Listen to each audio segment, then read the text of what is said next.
Olá pessoal, tudo bem? Então, hoje nós vamos falar sobre a prática civil acerca da interposição de recurso, tá? Ah, Como a gente falou nas aulas passadas sobre a petição inicial ou a contestação, então nós vamos falar sobre os primeiros recursos que se referem efetivamente a essas peças processuais, tá?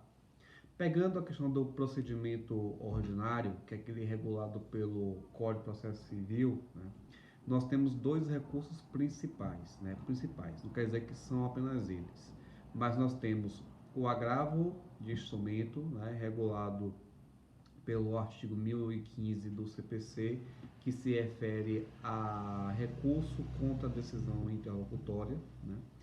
Temos ainda a apelação, que está regulado pelo artigo 1009 do CPC, né, que se refere contra a sentença que julga a ação, certo? Além disso, você tem também embargos de declaração, né? Se você for falar de procedimento especial de juizado especial, regulado pela Lei 9.099 de 1995, nós temos lá no artigo 46 o recurso inominado, né, que tem o mesmo efeito da apelação, mas apenas em sede de recursos, enfim, tá? Da decisão interlocutória, né, o que é uma decisão interlocutória? A decisão interlocutória, como vocês sabem, né, ela é um dos tipos de decisão, né, ou de provimento expedido pelo juiz. O juiz ele pode conferir um despacho, ele pode conferir um ato ordinatório, né, que geralmente é dado pela secretaria. Você também tem a decisão interlocutória e você também tem a sentença, né? A decisão interlocutória é aquele despacho do juiz com cunho decisório, ou seja, ele faz um provimento judicial e aquele provimento judicial ele tem um julgamento acerca de determinado pedido que foi feito pelas partes, né? Que tipo de pedido, né? Então você pode fazer um pedido de prova oral, né? Você pode fazer um pedido de perícia, um pedido de devolução dos prazos, um pedido de execução provisória, né? Um pedido acerca da alegação de um descumprimento de uma obrigação já determinada em juízos anteriormente, né? Então tudo isso, né, que for decidido pelo juiz, você vai ter por intermédio da decisão interlocutória, né? Na petição inicial, quando ela é ajuizada, né, você pode ter uma decisão interlocutória. Por quê? Porque na sua petição inicial, por exemplo, você fez um pedido de assistência judiciária gratuita. Se o juiz vai ou não deferir esse pedido nesse despacho, né, nesse ato, isso já é uma decisão interlocutória. Por quê? Porque ele já decidiu se ele vai conceder ou não o seu pedido de assistência judiciária, né? Se, por exemplo, você fazer um pedido de antecipação de tutela, né, seja nos termos do artigo 300 ou no 311 do CPC, ou até mesmo de acordo com o artigo 84, né, do Código de Defesa do Consumidor, né, ou com base, por exemplo, na Lei de Alimentos, né, que fala dos alimentos provisórios nos termos do artigo 4º da Lei de Alimentos, né? Então, quando o juiz ele for apreciar esses pedidos, isso já se dá a partir de uma decisão interlocutória, né? Porque ele fez um provimento e nesse provimento ele vai determinar se ele vai conceder ou não vai conceder esse seu pedido, né? Dessa decisão interlocutória que concedeu ou não, né, o pedido feito pelo autor ou pelo réu, né, quem o requereu, cabe recurso por agravo de instrumento, né? Então está lá no artigo 1115 e seguintes, né, que o agravo de instrumento ele se dá em face de pedido de tutela provisória, né, que pode ser uma tutela de urgência ou uma tutela de evidência, ainda uma tutela antecedente, ao pedido de assistência judiciária gratuita ou até mesmo a questão quanto ao mérito do processo, né? Então, por exemplo, se você tiver uma petição inicial que em parte dela ela foi indeferida, né? Então, desse indeferimento parcial da petição inicial, cabe agravo de instrumento, né? Se a decisão ela indeferiu integralmente a petição inicial, o recurso é sentença. O recurso é apelação, desculpe, né? Porque você vai ter uma sentença, né? E não uma decisão interlocutória, certo? Então, o seguinte, né? O prazo para a apresentação do agravo por instrumento, ele é de 15 dias úteis, nos termos do artigo 1003, parágrafo 5º do CPC e também do artigo que fala sobre a determinação da contagem dos prazos em dias úteis, né? Já que anteriormente esse prazo se dava também a partir de dias corridos, certo? O prazo para a interposição do agravo de instrumento de 15 dias, né, ele tem a sua contagem diferenciada, a depender. Por quê? Porque se foi no início do processo, o autor ele vai tomar ciência dessa decisão interlocutória que é recorrida, que é recorrível, né, por agravo de instrumento, mediante a publicação dessa decisão no Diário Oficial, né, ou no meio cabível, né, se for, por exemplo, um processo eletrônico. Então, ele vai receber uma intimação eletrônica sobre isso, né. A partir dessa intimação que é dada a leitura, você tem 15 dias úteis. Já se for, no caso, para o réu, né, quando ele for receber o mandado de citação, né, quanto a essa ação judicial que lhe foi movida, né, e que ele for receber também junto a ela a decisão interlocutória, né, que inclusive pode convocá-lo para a audiência de conciliação e mediação, a partir do momento que há a certidão adjuntada dessa citação do réu com a intimação da decisão interlocutória nos autos, né, seja pelo AES, seja pelo ofício do oficial de justiça, né, pela certidão do oficial de justiça, a partir dessa juntada é que se inicia o prazo de 15 dias para ele apresentar o recurso de agravo por instrumento, certo? Vale ressaltar que o agravo por instrumento ele tem a sua competência originária para o Tribunal de Justiça, tá? Então vamos lá, você tem uma ação, né, uma ação de cobrança com tutela antecipada que foi proposta perante a comarca de Ipiaú, né, interior da Bahia. E aí o juiz ele indeferiu o pedido de antecipação de tutela do autor, por exemplo, né? O autor ele vai recorrer dessa decisão, né? Porque nos termos do artigo 1015 houve uma decisão interlocutória que indeferiu o pedido de tutela provisória, né? A quem ele vai dirigir esse agravo de instrumento, né, que é o recurso cabível? Ao Tribunal de Justiça da Bahia, que é a quem está vinculado à comarca de Ipiaú, né?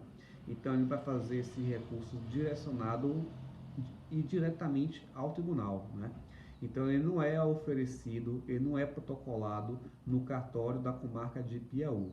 Ele é direcionado diretamente ao Tribunal de Justiça do Estado da Bahia, né, em nome do seu presidente, né? Então você vai colocar lá no cabeçalho: Excelentíssimo senhor doutor desembargador, né, do Tribunal de Justiça do Estado da Bahia, certo?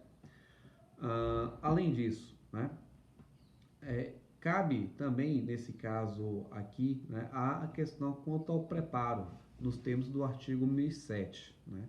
Então, de acordo com o artigo 1007, deverá fazer o recolhimento das custas referentes à interposição do agravo de instrumento, né, nos termos da cobrança que é determinada pelo próprio Tribunal de Justiça. Né? Então, cada Tribunal de Justiça ele tem uma planilha, né, acerca de custas, emolumentos processuais, dentre eles acerca do recurso de interposição do agravo de instrumento, né? Então você vai lá, gera a guia, né, competente, coloca lá o código para poder lançar o valor daquela guia e aí você paga no banco, pega o comprovante e junta em anexo a sua petição de recurso contra o agravo de instrumento, certo? Então nós já vimos aqui que você tem uma petição que ela é direcionada, né, ao Tribunal de Justiça que está vinculado àquele juiz que proferiu a decisão interlocutória, né, e que é obrigatório que você faça a interposição ou melhor, e que é obrigatório que você faça o recolhimento das custas processuais aplicáveis, né, de acordo com a própria norma do Tribunal de Justiça vigente, né? É possível que você faça aqui um pedido de assistência judicial gratuita? Completamente, né? Lembrando que, mais uma vez, você precisa comprovar, né, esse pedido de assistência judiciária gratuita, né? Isso se dá de que forma, né? Isso se dá por declaração de hipossuficiência, nos termos do artigo 98 e 99, se for pessoa física. Se for pessoa jurídica, você dá pela condição de microempresa, resultado de faturamento, imposto de renda, enfim, tá? Mas é possível que você faça o pedido de assistência judicial gratuita, né? Em substituição ao recolhimento das custas processuais. Mas aí vamos imaginar, professor, na decisão do juiz, né, lá daquela comarca de Piauí, o juiz já tinha deferido o pedido de assistência judicial gratuita, né? Eu tenho que fazer de novo no recurso para o tribunal? Com certeza, né?